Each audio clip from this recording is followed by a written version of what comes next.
Stay tuned to Radio Ipsa 91.2 FM जो कहे दिल की बात।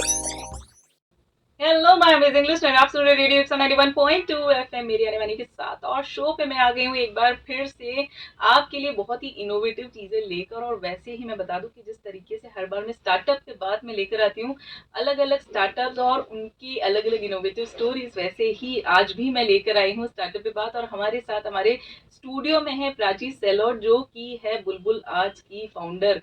तो सबसे पहले तो वेलकम है प्राची। कैसा लग रहा है आपको यहाँ पे आके? एकदम मस्त, बहुत अच्छा लग रहा है। तो प्राची से वैसे तो बहुत सारे वही इन्होंने जो है वो मुंबई से सेंट जेवियर्स से पीआर का कोर्स किया है और उसके बाद भी बहुत सारी चीजें की हैं और इनकी जर्नी जो है वो बहुत ही अमेजिंग रही है। तो प्राची, कैसे स्टार्ट हुआ ये बुलबुल आर्ट्स का कॉन्सेप्ट जो है, क्योंकि पीआर से और उसके बाद फिर जो है एकदम आर्ट में चले जाना, वो एकदम बोलते ना एकदम ऑपोजिट पोल्स हैं सारे। तो ये कैसे शुरुआत हुई है जर्नी की, आपके बारे में थोड़ा सा हमें बताइए हमारे लिसनर्स को। श्योर। सो मैं सीए परस्यू कर रही थी। ओके। सीए में it's a lot of study and you have to dedicate a lot of daily hours to it. So मेरा एक ब्रेक टाइम होता था जिसमें I used to play with colours and paints and everything. So उसके बीच में जब मैं ब्रेक लेती थी तब ऐसे ही हम लोग पहले इन माय टीन्स सैंडविच की दुकान पे जाके आप सैंडविच खाते हो, सैंडविच हुआ, कोल्ड ड्रिंक हुई। सो एक कोल्ड ड्रिंक की बोतल थी। सो मैंने देखा, भैया से पूछा कि भैया इस कोल्ड ड्रिंक की बोतल का आप क्या करोगे अब? तो वो बोले कि मैं फेंक दूंगा। तो मैंने बोला फेंक क्यों रहे हो, आप मुझे दे दो। अच्छा। So I bought it home. I bought it home and I started painting the bottle. Okay. मुझे ऐसा लगा कि ये इतनी खूबसूरत शेप जो है, शेप है, why not paint it and use it as a money plant holder or as a flower vase? कर सकते हैं अपन उसको, reframe कर सकते हैं, reuse कर सकते हैं, upcycle कर सकते हैं. Why to waste? Yes. तो वहाँ से मेरी जर्नी स्टार्ट हुई. And I started collecting a lot of scrap bottles and then I started painting them, transforming them into art pieces, upcycling basically. So that was the start of my journey. तो वो CA की boringness जो है वो ऐसे break करने के लिए ऐसा करते थे. This thing started and this thing was something that went on. It went on in all my degrees. CA के बाद मैंने PR किया. CA भी किया और फिर PR भी किया. Yes. Okay. डेडली कॉम्बिनेशन है तो. Yes. CA करते करते realize हुआ कि this is not my thing. I am a very creative person and I'm something into, like, I'm more inclined towards communication. So I did my PR. Then I am pursuing my PhD from IMS Indore. Okay. So अभी ये पूरी journey में मेरा एक चीज common रहा था, वो था upcycling. Okay. And I started doing this. So अभी तक by now around 15 to 17,000 अपसाइकल्ड bottles में क्रिएट कर चुकी हूँ और सेल कर चुकी हूँ. रियली अमेजिंग यार, क्या नंबर्स हैं. 15 to 17,000. यस, अमेजिंग रहा है. तो ये बॉटल अपसाइकलिंग जो है वो वहां से शुरू हुआ आपके टाइम पास करने से लेकर और now it turns into a proper business. Wow, that is really amazing. तो ये जो है जर्नी जो है वो अभी कब से शुरुआत की आपने, कैसे? Journey basically I completed my schooling in the year 2010 and उसके बाद से मेरी जर्नी स्टार्ट हुई थी. ओके. एंड उसके बाद अभी तो it's been almost 13 years, almost 13 years. So bottle is something that हम लोगों ने bottle creation, upcycling of bottles को एक नाम दिया है. That is the bottle story. Okay. Every bottle that is created by me or created by the Bulbul Art Studio has a story to it. Okay. So we sell it by the bottle story. Okay. Yes. And इसके अलावा we do a lot of paintings, lot of murals, lot many artworks. But bottle story is something that gave me the most recognition out of all. Okay. तो इसमें क्या story कुछ ऐसा आप develop करते हैं Yes. और उसके बाद उसको कनेक्ट क्रिएट करते हैं. ओके. Yes. कुछ सैंपल बताइए ना कैसे करते हैं. So for example, जैसे मेरी अभी recent bottle story था, set of 4 bottles जिसपे vintage cameras थे. So it was my inspiration was movies, my inspiration was photography and cameras. So मैंने किसी कैमरामैन के लिए काम किया था and they wanted कि आप मेरे स्टूडियो के लिए कुछ आपके हिसाब से क्रिएट करो which represents my field. So when they give us the liberty, then we have the freedom to create a story out of it. So हमने bottles, हमने कैमराज लिए, evolution of cameras लिया कि पहले कैमराज कैसे थे, आप पहले रोलिंग Wonderful. वाले कैमरा थे, जी। सो पूरी स्टोरीज बॉटल्स पे क्रिएट करी है, हमने उनके स्टूडियो पे प्लेस करी है. अरे वाह, सो that it's like is that, really give me a okay. Topic and I and you will create a story out of Yes. It. और बॉटल से जो है वो इतना इनोवेटिव, बहुत ही Yes. कमाल का इनोवेशन है आपका. और मेरे ख्याल से देखिए, आर्ट जो रहता है ना वो कहीं किसी भी फॉर्म में आ जाता है, और एक आर्टिस्टिक पर्सन जो रहता है वो कहीं से भी आर्ट को ढूंढ लेता है. दैट इज रियली अमेजिंग, बहुत ही इंस्पायरिंग है. इनकी स्टोरी तो बहुत इंस्पायरिंग है, लेकिन इसके अलावा भी बहुत सारी ऐसी चीजें हैं जो अभी जानना बाकी है. लेकिन फिलहाल समय हो चला एक छोटे से ब्रेक का. ब्रेक के बाद मैं लेकर आऊंगी और भी बातें, जिसमें हम करेंगे प्राची जी से ढेर सारी बातें. तो तब तक के लिए सुनते रहिए रेडियो 91.2 एफएम, जो कहे दिल की बात, मेरी आने वानी के साथ. और शो चल रहा है स्टार्टअप पे बात. Stay tuned to Radio Ipsa 91.2 FM, जो कहे दिल की बात. Welcome back my amazing listener. आप सुन रहे हैं रेडियो 91.2 एफएम, मेरी आने वाली के साथ. और शो चल रहा है बहुत ही इंटरेस्टिंग, क्योंकि हम लोग कर रहे हैं बहुत ही आर्टिस्टिक बातें. हमारे साथ स्टूडियो पे हैं आज बुलबुल आर्ट्स की फाउंडर प्राची सेलोट जी. और इन्होंने ब्रेक पे जाने से पहले बताया कि कैसे ये सीए कर रही थी, उसके बाद जो है इन्होंने एक सेंट जेवियर्स से पीआर किया, और उसके बाद she turned into art studio जो है एक चला रही है. बहुत ही अमेजिंग इनका आर्टवर्क है. अभी तो फिलहाल जो है मैं दिखा नहीं पाऊंगी, लेकिन फिर भी इनका अमेजिंग आर्टवर्क है. और इनकी जो बॉटल स्टोरी है वो बहुत ही ज्यादा इंटरेस्टिंग है. तो जब भी प्राची इस तरह की कोई भी चीज आती है और आपको एक चैलेंज मिलता है, आपको कोई टास्क मिलता है, आपका कोई प्रोजेक्ट आता है, तो इसमें सर्टन क्या कुछ प्रोसेस रहता है, या कोई ऐसी क्रिएटिव प्रोसेस होती है जिसके थ्रू आप जाती हैं और फिर उसके बाद उस प्रोजेक्ट के बारे में उसका जो है वो डिजाइन करती हैं? बिल्कुल एक प्रोसेस रहता है. जैसे फॉर एग्जांपल आपने मुझे बोला कि प्राची मुझे वेंकटेश्वर भगवान पे कुछ चाहिए मेरे ऑफिस के लिए, because this is something that inspires me.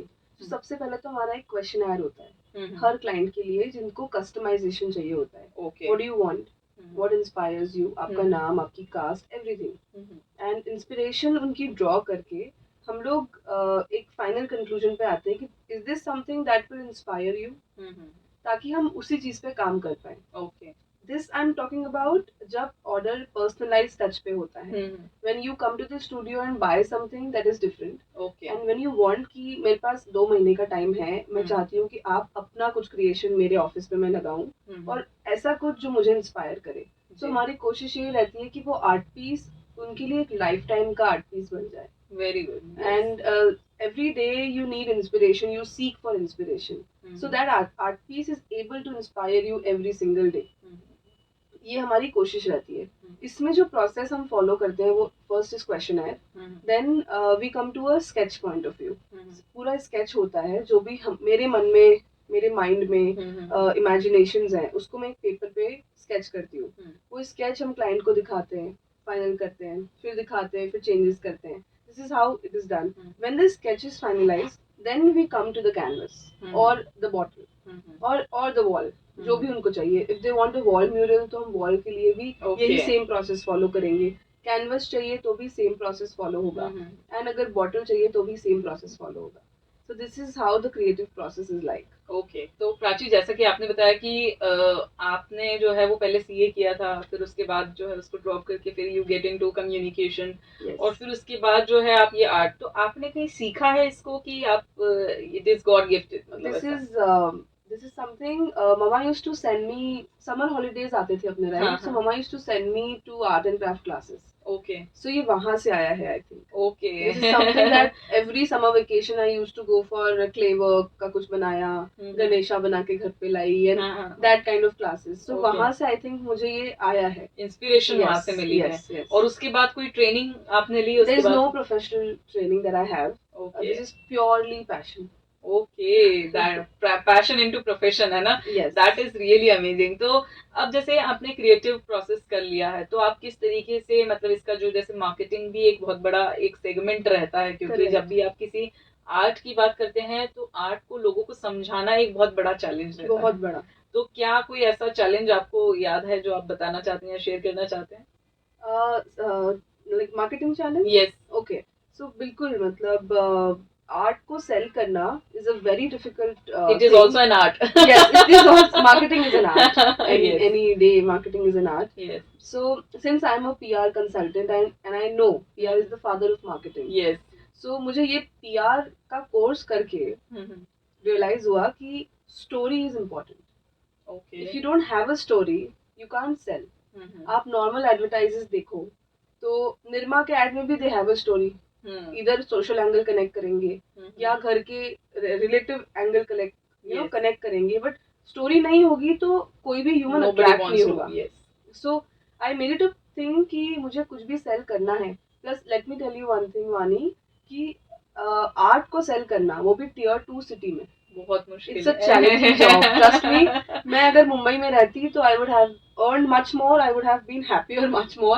But since I am into Indore and यहाँ पर आर्ट की एजुकेशन अभी धीरे धीरे आ रही है. अब अवेयरनेस आ रही है डेफिनेटली. आई कैन से कि अब people are getting aware. I can see every household जिसके इनॉग्रेशन पे मैं जा रही हूँ, एवरी ऑफिस कुछ ना कुछ आर्ट पीस उनके पास वो रखते हैं. हाँ, और अब थोड़ा सा लोग जो है वो चूजी भी हो गए एंड दे आर अंडरस्टैंडिंग कि आर्ट का क्या इम्पोर्टेंस है. हम क्यों कंप्यूटर से निकाल के प्रिंट्स नहीं ले सकते. मार्केट पे 7 हॉर्सेस तो बिक ही रहे. सो वो भी लगा सकते हैं. बट दे आर लाइक नहीं, हमको कस्टमाइज चाहिए, हमको आर्टिस्टिक चाहिए, हमको ऐसा चाहिए. सो ये अवेयरनेस टाइम लगेगा. मैं मेट्रोज की बात करूँ तो मुंबई, कोलकाता, दिल्ली, बैंगलोर ये सब काफी डेवलप्ड है, काफी इवॉल्व्ड है, काफी एजुकेटेड है in terms of art. But Indore and tear 2 cities में ये अब धीरे धीरे आ रहा है. Specially talking about Indore because I am working here, I can say लोगों में अवेयरनेस काफी आ रहा है. और अब वो जो है वो आर्ट की कदर कर रहे हैं. कदर भी कर रहे हैं. कदर के साथ साथ ये भी है कि वो पे भी कर रहे हैं उसके लिए. They are ready, they have a separate budget for it now. मतलब घर बना रहे हैं या ऑफिस बना रहे हैं तो वो ये सबसे एंड का प्रोसेस है डेकोरेशन. सो इसके लिए एक सेपरेट बजट लेके चल रहे हैं स्टार्टिंग से, which is a good thing. मतलब अच्छी चीज है industry. That is really amazing. तो इस तरह की और भी बातें जो है हम लोग कंटिन्यू रखेंगे, लेकिन अभी समय हो चला एक छोटे से ब्रेक के बाद मैं लेकर आऊंगी और भी बातें, और हम करेंगे ढेर सारी बातें प्राची जी के साथ. तो तब तक के लिए सुनते रहिए रेडियो एप्सन 91.2 FM जो कहे दिल की बात, मेरी आने वानी के साथ. और शो चल रहा है स्टार्टअप पे बात. Stay tuned to Radio Ipsa 91.2 FM जो कहे दिल की बात. वेलकम बैक, मैं अमेजिंग लिसनर. आप सुन रहे रेडियो एप्सन 91.2 FM मेरे आने वानी के साथ, और शो चल रहा है हमारे साथ स्टार्टअप पे बात. और हमारे साथ स्टूडियो में आज है प्राची सेलोट जो कि बुलबुल आर्ट की फाउंडर है. और उसी के साथ साथ मैं आपको बता दूं कि इनकी जो बॉटल स्टोरी ये बड़ी सी यूनिक सी है, और इसी के साथ साथ ये बॉटल्स को अपसाइकिल करती है. तो एक तरीके से रिसाइकल जो कॉन्सेप्ट है उसी पे ही आप काम कर रहे हैं. करेक्ट. तो इसमें जब आप इस पे काम करते हैं तो कैसे आप बैलेंस करते हैं एक आर्टिस्टिक उसको भी और एक एनवायरमेंटल को भी, कैसे इकोसिस्टम डेवलप करते हैं? So this is basically like a little contribution from my side towards environment. Specially जब बॉटल्स की बात करूं तो मैंने कभी भी कोई नई बॉटल लेके उस पे पेंट नहीं किया है. Okay. I have always used waste, glass waste. Glass waste 3 तरीके से बाइफिकेट करते हैं अगर अपन. तो फर्स्ट इज मेडिकल वेस्ट. आप कई केमिकल्स और आप बॉटल्स देखोगे जो हॉस्पिटल्स में से ग्लास बॉटल्स ऐसे ही फेंक दी जाती हैं. Everything that you store pharmaceuticals line में, it's all glass. They store in glass containers. So ये सारे कंटेनर्स एक बहुत बड़ा वेस्ट निकलता है. Then when it comes to household things, तो आपकी केचप की बॉटल्स, आपकी रूह अफ़ज़ा की बॉटल्स, आपकी ऐसे ड्रिंक्स की बॉटल्स कांच में स्टोर होती है. So there is a lot of household waste, kitchen waste basically. तो वहां से भी ये ग्लास बॉटल्स मेरे पास आती है. And third, that is the biggest source of waste is liquor. जो अपन लिकर की बॉटल्स अलग अलग शेप्स में मिलती है. And this is something that attracts me a lot. क्योंकि शेप्स जहाँ पे मुझे शेप्स प्ले करने को मिलते हैं तो मुझे एज अ क्रिएटिव पर्सन वो काफी अट्रैक्ट करता है. तो ये 3 तरीके से मैं बाइफिकेट करती हूँ मेरे वेस्ट को. एंड वहीं से मैं इन तीनों जगह से मैं वेस्ट प्रोक्योर करती हूँ. उनको हम अपसाइकिल करते हैं. सबसे पहले तो वो 3-4 स्टेप्स में प्रोसेस होके हमारे स्टूडियो आता है. लाइक क्लीनिंग, उसको प्रॉपर वॉश करना, क्लीन करना, यू नो उसको उसमें कुछ भी अगर लगा हुआ है जैसे मेडिसिन में तो उसको पूरा पहले वो अलग होगा, उसका कवर वगैरह कवर हटा देना. यस वो सब अलग होगा. लगे हुए रहते हैं. स्मेल जो रहती है हर तरह की डिफरेंट, लिकर की स्मेल रहेगी, मेडिकल की स्मेल रहेगी, केचप की स्मेल रहेगी. सो ये स्मेल पूरा हम डिफ्रोस्ट करके उसको कैसे, मतलब इसका प्रोसेस कुछ रहता है? हाँ, इसका प्रोसेस रहता है. हम लोग पहले तो इसको नॉर्मल वॉश करते हैं. देन डिटर्जेंट वॉश होता है वो. And then we put a chemical to it so that it's hygienic. So when it comes to my studio, मुझे और मेरे जो टीम वर्कर्स हैं उनको वो कुछ हार्म नहीं करे. So we take care of that. Also जब हम फाइनल कस्टमर को उसको सेल करेंगे और वो चीज किसी के घर में या किसी के ऑफिस में प्लेस होती है, so that becomes a hygienic product. So उस पे हमारा ध्यान रहता है. Why waste is because I wanted to contribute towards environment. मैं यही सब चीज मेरे हिसाब से मेरे शेप्स देके क्रिएट करवा सकती थी, but I try to use waste as much as possible. So this is something that I'm balancing between art and environment. That is really amazing. और इसी के साथ साथ जैसे जब आप इसके लिए कुछ काम करते थे, एक अलग सेटिस्फेक्शन भी जो अलग बोलते हैं satisfaction, ना. yes. I never use. Until now I have never used any fresh bottle. Okay. तो ये पर कभी कभी चैलेंज हो जाता होगा ना कि किस तरीके से, अगर आपको कुछ आपने सोचा कुछ और है पर उसका जो डिजाइन है या उसका जो क्या बोल सकते हैं शेप है वो आपको नहीं मिल रहा है, ऐसा भी. हाँ, it becomes challenging. Although we store, like हम लोग काफी स्टोर करके रखते हैं. 5 to 7,000 bottles हम लोग स्टोर करके रखते हैं हमारे स्टूडियो में. That's great. We keep collect. That is a different team altogether which is dedicated to this. Okay. कि collect करो, उसको bifurcate करो, क्या रखना है, क्या फेंकना है. Okay. And then we keep a stock of things. And जब भी हमको ऑर्डर आता है, so हम उस स्टॉक में से सिलेक्ट करते हैं कि कौन सा शेप इसके लिए इसके राइट साथ है. जाएगा. हाँ. हाँ, पर ये जो आपके पास अवेलेबल है उसी में से ही उसी में से आप ऑप्ट कर लेते हैं. then we carve. अगर ऐसा कुछ लगता है कि कोई शेप फिट नहीं कर रहा है या हमको हाइट बढ़ानी है उसकी और हाइट नहीं है हमारे पास, तो हम फिर उसको कार्विंग करके या उसमें कुछ भी म्यूरल क्रिएट करके उसको वो लुक दे देते हैं, कनेक्ट कर देते हैं उसको. हाँ. इस तरीके से करते हैं. Yes. That is really amazing. और बहुत ही क्रिएटिव जो है इसमें दिमाग तो खैर लगता ही है, लेकिन आर्ट एक अपने आप में एक अलग चीज होती है.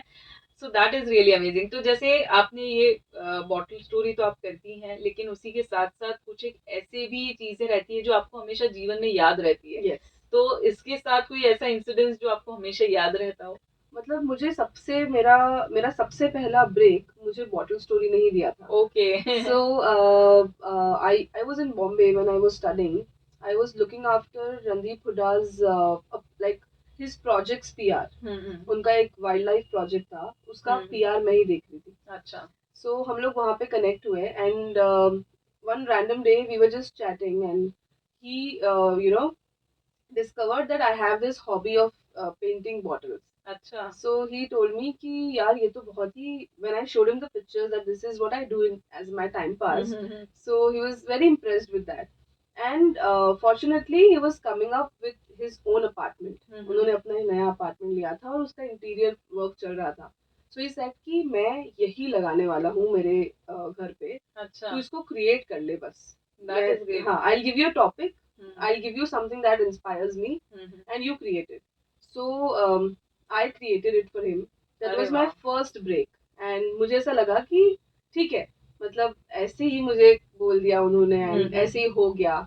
But when जब finally मेरे products उनके घर पे place हुए और inauguration party हुई and obviously a lot of celebs came. So उसको इतना appreciation मिला कि मुझे rethought देना पड़ा कि यार मैं इस मेरे passion को क्यों नहीं seriously ले रही हूँ. सीरियसली बहुत ही सही मतलब है. और सबसे पहला ब्रेक जो है वो रणदीप हुड्डा ने दिया तो बात ही खत्म हो गई फिर तो. That is really amazing. तो इस तरह की और भी बातें हम लोग कंटिन्यू रखेंगे, लेकिन फिलहाल वक्त हो चुका है एक छोटे से ब्रेक का. ब्रेक के बाद मैं लेकर आऊंगी और भी बातें और हम करेंगे बहुत सारी रिसाइकलिंग वाली बातें. तो तब तक के लिए सुनते रहिए रेडियो एफएम 91.2 एफएम जो है दिल की बात मेरी अनवानी के साथ. और शो चल रहा है स्टार्टअप पे बात. Stay tuned to Radio Ipsa 91.2 FM जो कहे दिल की बात. 91.2 एफएम पर आप सुन रहे मुझे यानी वानी को और शो चल रहा है स्टार्टअप पे बात. तो ब्रेक पे जाने से पहले जैसा कि मैंने आपको बताया था कि किस तरीके से प्राची जलोट जी ने अपना जो है बुलबुल आर्ट स्टूडियो जो है वो बनाया है. और सबसे पहले तो आपको बहुत बहुत कंग्रेचुलेशन, आपने इतना अच्छा स्टूडियो बनाया. मेरे ख्याल से इंदौर में आपने पहले ही होंगे जो आर्ट स्टूडियो नाम से कुछ चीजें चला रहे हैं, है ना? राइट.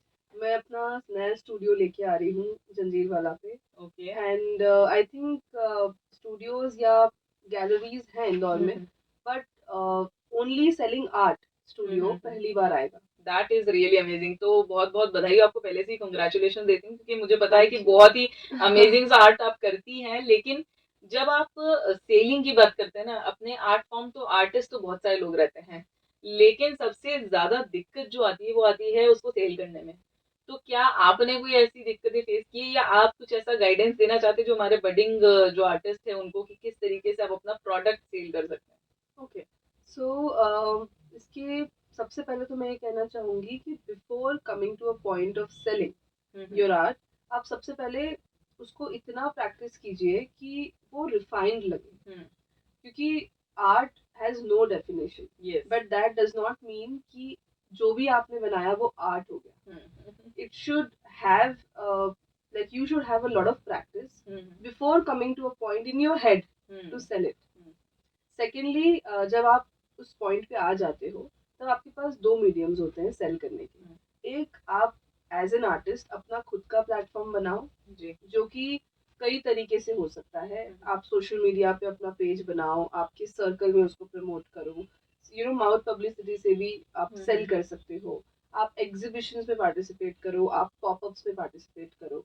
वो भी एक बहुत अच्छा प्लेटफॉर्म होता है फॉर यू टू रियलाइज कि आपका आर्ट लोगों को पसंद आ रहा है कि नहीं. इसके अलावा सेकेंड प्लेटफॉर्म जो होता है वो होता है आर्ट स्टूडियोज, आर्ट गैलरीज. सो मैं जिस तरह के कॉन्सेप्ट से आ रही हूँ, क्योंकि मैंने ये प्रॉब्लम बहुत फेस करी इंदौर में कि मुझे कोई ऐसी शॉप या ऐसी गैलरी नहीं मिली जहाँ पर मुझे कोई अपना आर्ट वर्क सेल करने को एक प्लेटफॉर्म मुझे दे पाए. तो I am coming up with a platform and this is something that I will be making it a multi artist platform. Okay yes, ये यूनिक कॉन्सेप्ट है. यस, मेरा आर्ट तो मैं सेल करूंगी ही वहां से, but at the same time I will be promoting artist जो अपना आर्ट सेल करना चाहते हैं. सो आपके पास सेकंड प्लेटफॉर्म होता है ऐसी गैलरी से कनेक्ट करना जिसमें obviously you save a lot on the marketing and माथापच्ची साइड, कि सब कुछ ही आप करो. वो Yes. बहुत डिफिकल्ट हो जाता है. Yes. ये प्रॉब्लम मैंने बहुत फेस करी. मैं खुद ही बनाती थी, मैं खुद ही मार्केटिंग करती थी, मैं खुद ही उसको फिक्स करने जा रही हूँ. Everything, all the job roles और और फाइल. उसमें आपने वो कम्युनिकेशन में किया वो आपको हेल्प कर गया, लेकिन आर्टिस्ट जनरली जो मैंने देखे हैं जितने भी वो थोड़े इंट्रोवर्ट रहते हैं, वो Right. ज्यादा मार्केटिंग के उसमें Right. नहीं जाते हैं. मतलब आई हैड दिस प्लेटफॉर्म, तो मैंने उन सभी एजुकेशनल डिग्रीज को यूज करके एक प्लेटफॉर्म क्रिएट किया, या मैंने खुद के लिए अच्छा कर लिया. ऐसा बोल सकते हैं कि मैंने खुद के लिए डिसेंट कर लिया क्योंकि मुझे एक्सपोजर था. But not every person can have that exposure, plus not every person has the time and is willing to put that effort. So आप ऐसे गैलरी से टाई अप करो. You can come to us, you can come to any gallery. आप कोई भी gallery पे जा सकते हो. इंडिया में बहुत सारी गैलरीज हैं.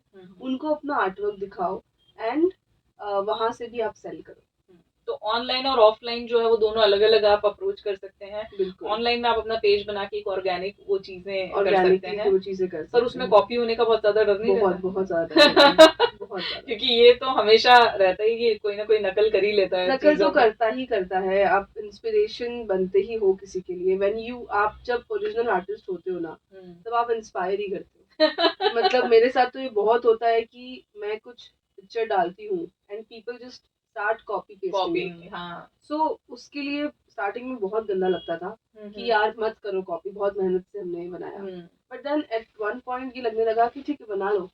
मतलब मेरा एक्सपर्टीज मेरे पास है जी, आप बना लो. आप कॉपी ही कुछ करोगे, नया तो नहीं बना पाएंगे, कॉपी कर पाएंगे. आप कॉपी ही कर पाओगे. पर ये बड़ा मतलब क्या बोल सकते हैं, एक तरीके से दुख भी होता है कि अपनी चीजें कॉपी हो जाती है और वो सस्ती कॉपी होती है तो और ज्यादा दुख होता है. बट फॉर्चुनेटली मेरी फील्ड ऐसी है वानी कि मतलब मेरी फील्ड में ऐसा नहीं है कि कैनवसेस बहुत कॉमन फील्ड है. हाँ, बॉटल आर्ट बहुत डिफरेंट है. बहुत डिफरेंट. सो वो कॉपी होता भी है ना, तो वो परफेक्ट नहीं हो पाता है. परफेक्ट नहीं हो पाता है. प्लस पीपल नो कि ये काम कौन करता है. सो दे इजीली रिकॉग्नाइज कि ये तो आपने वहां से लिया है क्या, क्योंकि वो आर्ट फॉर्म इतना यूनिक है. यस. तो मुझे आपने यूएसपी बनाना एक बहुत जरूरी है, ये कह सकते हैं अगर आप एक आर्टिस्ट बनाइए. That is really amazing. तो लास्ट में जो है प्राची, मैं चाहूंगी कि मेरे लिसनर्स को जो है आप कुछ अपना बडिंग जो आर्टिस्ट हैं उनको क्या एडवाइस देना चाहेंगे कि क्या करना चाहिए उनको इस फील्ड में?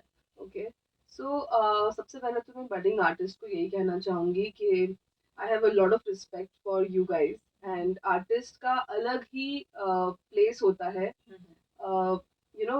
एक आर्टिस्ट ही समझ सकता है कि दूसरा आर्टिस्ट क्या फील कर रहा है और वो कितना स्ट्रगल करके इस फील्ड को चूज करेगा. क्योंकि अभी कॉर्पोरेट जॉब्स का जमाना है जी. इस जमाने में आप आर्टिस्ट बनो, that is going out of the league. तो सबसे पहले to respect a lot of respect to that. True. And secondly आप अगर उस फील्ड को चूज करते हो Hmm. So consistency is the key. Okay. आप उसमें कंसिस्टेंट रहिए, अपने जितने हाथ पैर ट्राई करना है सारे हाथ पैर ट्राई करो, एंड जब तक आपको सक्सेस नहीं मिले उस फील्ड को मत छोड़ो. Hmm. Obviously you should be backed up Hmm. By your family. Hmm. अगर स्ट्रगलिंग पीरियड है तो Hmm. कुछ तो बैकअप आपको लेके चलना पड़ेगा. Okay. अदरवाइज आप प्लेटफॉर्म्स यूज करके अपने आप को रिकॉग्नाइज करना. That is really amazing. So, thank you so much Prachi, आप हमारे शो पे आए, आपने इतनी सारी इंटरेस्टिंग बातें करी, इतनी सारी आर्टिस्टिक बातें करी और लोगों को बताया कि किस तरीके से वो एक आर्ट फॉर्म को जो है वो कैसे बना भी सकते हैं, रिसाइकिल भी कर सकते हैं और उसी के साथ साथ इसको आप किस तरीके से सेल भी कर सकते हैं. तो thank you so much once again हमारे शो पे आने के लिए. तो ये थी हमारे साथ प्राची और इन्होंने बताया कि किस तरीके से ये आर्टिस्ट जो है वो आप अपने आप के प्रोडक्ट को सेल कर सकते हैं और उसी के साथ साथ आप किस तरीके से अपने आर्टिस्ट के साथ होने के साथ साथ जो है वो एक अच्छा एनवायरमेंटलिस्ट भी हो सकते हैं. आप एनवायरमेंट को कैसे सर्व कर सकते हैं. तो इस तरह की और भी इंटरेस्टिंग स्टोरीज जो है मैं लेकर आती रहूंगी, लेकिन अभी फिलहाल हो चला है वक्त एक छोटे से नहीं बड़े से ब्रेक का. तो अगली बार एक अगले नए अच्छे स्टार्टअप के साथ जो है मैं वापस आऊंगी. तब तक के लिए सुनते रहिए रेडियो एफएम 91.2 एफएम जो कह दिल की बात मेरी आने वाली के साथ. और शो चल रहा है स्टार्टअप पे बात. Stay tuned to Radio Ipsa 91.2 FM जो कहे दिल की बात.